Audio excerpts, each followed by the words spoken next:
প্রতি বছর সরকারের তরফ থেকে কোটি কোটি টাকা অনুদান দেয়া। এই অবসরপ্রাপ্ত কর্মচারী সমাজের চিকিৎসা সহ বিভিন্ন সুযোগ সুবিধা নিশ্চিত করাতে, কিন্তু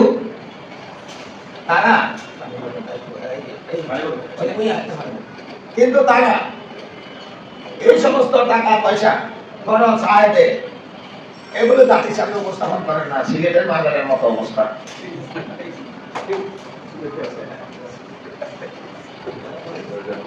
এখানে কোটি কোটি টাকা সরকার করবে। উত্তরাতে এই কর্মচারীদের একটা বিশেষায়িত হাসপাতাল চিকিৎসার জন্য করা উদ্যোগ গ্রহণ করে 600 কোটি টাকা বরাদ্দ দেওয়া হয়েছে বিগত সরকারের আমলে। আমরা জানি না ওখানে 600 কোটি টাকা 6 টাকা আছে কিনা বর্তমানে। হাসপাতালের চেহারা আমাদের কোটি টাকা দিয়ে আমাদের জীবন দশা। তো কথা হচ্ছে, আমরা দুইটা জিনিস খেয়াল করলাম, যে একটা হচ্ছে সরাসরি পেনশনার যারা রাজস্ব খাত থেকে বেতন ভাতা নেয়, আরেকটা আছে বিভিন্ন সাহিত্য শাসিত প্রতিষ্ঠান, ব্যাংক, বিমা, আর্থিক প্রতিষ্ঠান সহ বিভিন্ন সেক্টর কর্পোরেশন ইত্যাদিতে চাকরি করার পর অবসর গ্রহণ করে। তাহলে এই যারা সেক্টর কর্পোরেশন বা বিভিন্ন সাহিত্য শাসিত প্রতিষ্ঠান থেকে অবসর গ্রহণ করেন, তাদের চাকরি নেচার এক, পেনশনারদের নেচার আরেক, যারা রাজস্ব খাত থেকে বেতন ভাতা নেয়। কিন্তু সংখ্যায় প্রায় 19 লক্ষ। বর্তমানে 7.5 লক্ষের মতো আমাদের পেনশনার আছে সারা বাংলাদেশে। আর যেটা বললাম, অটোনোমাস বডি থেকে দেওয়া অবসরপ্রাপ্তদের সংখ্যা সবচেয়ে বেশি। এদের খবর কেউ রাখে না, কেউ বলে না। আমরা যারা জীবনের সুবর্ণ সময়গুলো প্রজাতন্ত্রের কাজে জাতির সেবায় নিয়োজিত ছিলাম, সারা জীবনে এই কাজটি করেছি, রাষ্ট্রের সেবা করেছি, জীবন যৌবন উৎসর্গ করেছি, অবসর গ্রহণের পরবর্তী দিন থেকে আমাদেরকে আর কেউ চিনে না। সামাজিকভাবে মূল্যায়ন নাই, রাষ্ট্রীয়ভাবে মূল্যায়ন নেই। এই হচ্ছে বাস্তব অবস্থা। অনেকে অনাহারে বিনা চিকিৎসায় দুঃখে দুঃখে মৃত্যুবরণ করে। তাদের ঠিকানা হয় কোথায়? লাল দাফন করে আন্দোলনে রবিনুল ইসলাম। এটা বাস্তব।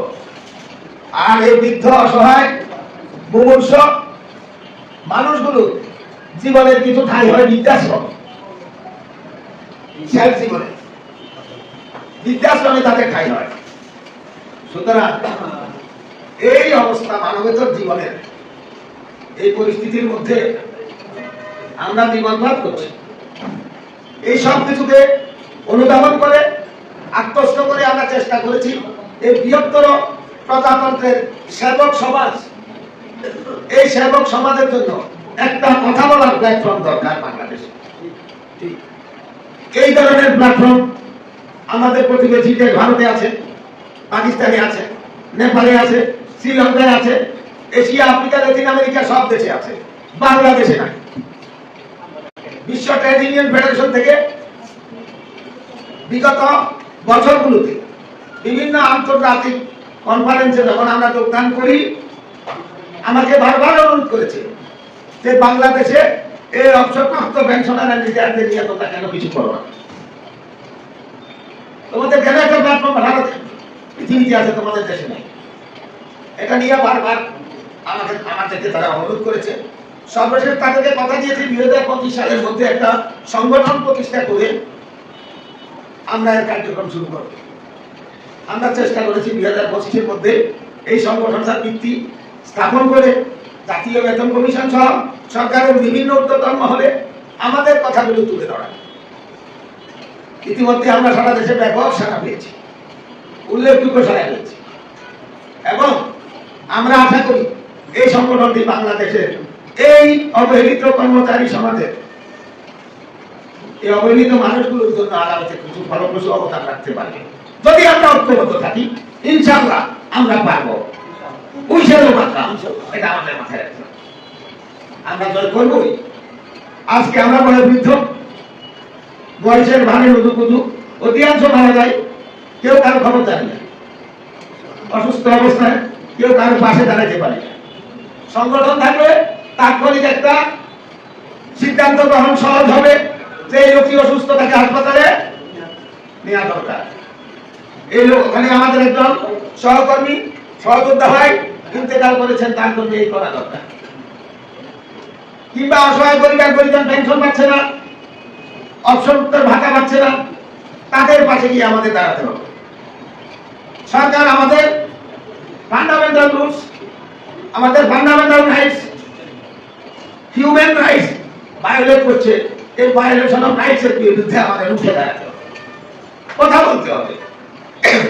এই জন্য এখানে আমাদের একটা বলিষ্ঠ সাংগঠনিক কাঠামো এবং ভূমিকা দরকার, বলিষ্ঠ নেতৃত্বের মাধ্যমে। তো আপনারা এইসব বিষয়ে কথা বলবেন। বিশ্ব ট্রেড ইউনিয়ন ফেডারেশন এবং Bangladesh pensioners and retired association এর সম্পর্কের বিষয়টা আপনাদেরকে একটু এক লাইনে বলি। 1971 সালে যখন মহান মুক্তিযুদ্ধ শুরু হয়, সেই মুক্তিযুদ্ধের সময় এই বিশ্ব ট্রেড ইউনিয়ন ফেডারেশন বাংলাদেশ সরকারের পক্ষে বলিষ্ঠ ভূমিকায় অবতীর্ণ হয়েছে। এই সংগঠনটি জন্ম 1945 সালের 3 অক্টোবর ইউরোপের প্যারিসে দ্বিতীয় মহাযুদ্ধ পরবর্তী সারা বিশ্বের শ্রমিক কর্মচারী নেতৃবৃন্দ সমবেত হয়ে ফ্রান্সের প্যারিসে সম্মেলনের মধ্য দিয়ে জাতিসংঘের তত্ত্বাবধানে এই বিশ্ব ট্রেড ইউনিয়ন ফেডারেশন গঠিত হয়। এর অনেকগুলো শাখা আছে, আইনজীবীদের শাখা আছে, চিকিৎসকদের শাখা আছে, শিক্ষক সম্প্রদায়ের শাখা আছে, পাবলিক এমপ্লয়ীদের একটা প্ল্যাটফর্ম আছে এবং রিটায়ার্ড পাবলিক এমপ্লয়ীদের আরেকটা প্ল্যাটফর্ম, এইটা Bangladesh pensioner and retired association. তো এই সংগঠনের মধ্য দিয়ে বহির্বিশ্বের সাথে আমাদের সম্পৃক্ততা আরো বাড়বে। আগামীতে আমরা চেষ্টা করবো আমাদের সর্বাত্মক সামর্থ্য দিয়ে সামনে এগিয়ে নিয়ে যাওয়ার এই সংগঠন। তো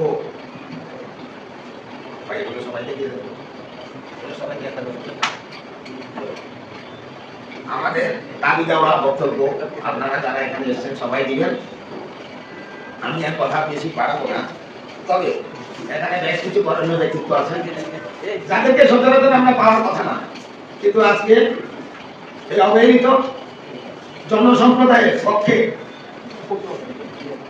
কাঁধে কাঁধ মিলিয়ে তারা এখানে এসে মঞ্চে আমাদের সামনে বসেছে। তো তাদের বক্তব্য আমরা শুনব। সংক্ষেপে আমি শুধু আপনাদেরকে এইটুকু বলবো, আমরা আজকে যে উদ্যোগটা গ্রহণ করেছি এটা যদি প্রজাতন্ত্রের সাবেক কর্মকর্তা কর্মচারীদের জন্য কল্যাণকর হয়, তাহলে আপনারা আপনাদের মূল্যবান পরামর্শ অভিমত নির্দ্বিধায় স্বতঃস্ফূর্ত ভাবে তুলে ধরবেন, প্রকাশ করবেন। আমাদের এখানে আজকের এজেন্ডায় বেশ কিছু বিষয় আছে। যেহেতু দিনব্যাপী আলোচনা, আমরা বলেছি আলোচনায় আপনারা অংশগ্রহণ করবেন, আমাদের সিদ্ধান্ত গৃহীত হবে। অনেক গুরুত্বপূর্ণ বিষয় আছে। আরেকটা বিষয় আমি এখানে না বললেই নয়, সেটা হচ্ছে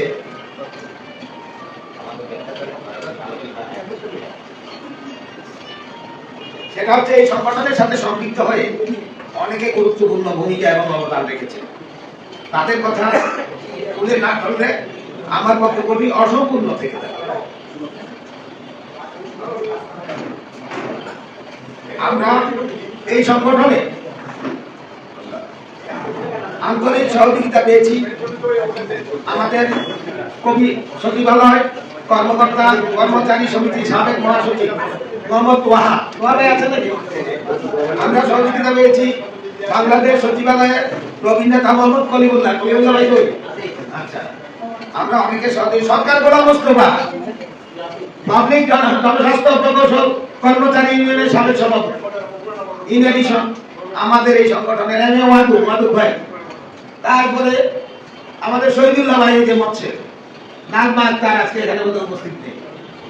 এইরকম আমি অনেককে দেখতে পাচ্ছি।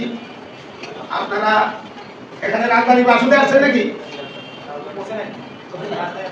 আচ্ছা, ঢাকার বাইরে বিশেষ করে উত্তরবঙ্গ থেকে রাজশাহী থেকে যারা এসেছেন তাদের আত্মগত, আপনাদের অভিনন্দন জানাচ্ছি। আর এদিক থেকে ময়মনসিংহ অঞ্চল থেকে বা আরো কোন কোন জেলা থেকে এসেছেন, বাইরের জেলা থেকে কে আসছেন? চট্টগ্রাম আছে। আচ্ছা, আমরা অভিনন্দন জানাচ্ছি। আরেকটা বিষয় নিয়ে এই সংগঠনের পতাকা চালে সমবেত হয়ে ফেনীর একটা উপজেলা পরিষদ সর্বপ্রথম একটা কমিটি উপহার দিতে পেরেছেন। সেই কমিটি নেতৃবৃন্দ এখানে এসেছেন, কই হারুন ভাই, কই সাধারণ সম্পাদক, এই যে পরশুরাম উপজেলা, আমাদের জেলা জেলা কমিটি হবে, উপজেলায় কমিটি হবে সারা দেশের জন্য। চট্টগ্রামে নেতৃবৃন্দ আছেন, মঞ্চে আছেন, নাকি সাইন, উনি শুরু থেকে আমাদের সাথে সংযোগ আছেন, সাইন ভাই একটু তারা, এই যে ওনার জন্য একটা হাততালি দেন। এরকম আসেন আসেন, আন্তার ভাই আসেন, বিসিক থেকে আসেন আসেন, আপনাদের সবাইকে স্বাগত জানাচ্ছি। পর্যায়ক্রমে সবাই বক্তব্য রাখবেন। এখন আমাদের একটু ধৈর্যের পরিচয় দিতে হবে, কারণ একজন বক্তা বক্তব্য রাখবেন, সংক্ষিপ্ত পরিসরের কথাগুলো তুলে ধরবেন, আর এই ক্ষেত্রে আমাদের সংগ্রাম লাগবে যেন সবাই অংশগ্রহণ করতে পারে। আর যিনি বক্তব্য দিবেন দয়া করে আমরা ডায়াসে চলে যাবো, আরেকজনকে এখানে বসার সুযোগ দেবো। এখন আমি আপনাদেরকে পর্যায়ক্রমে আরো যারা উপস্থিত হয়েছে সকলের নাম ঘোষণা করবো। ধন্যবাদ। এখন বক্তব্য নিয়ে আছেন জনাব মোহাম্মদ সেলিম ভূঁইয়া, কার্যকরী সভাপতি, সাবেক মহাসচিব, মৎস্য অধিদপ্তর কর্মচারী সংযুক্ত পরিষদ।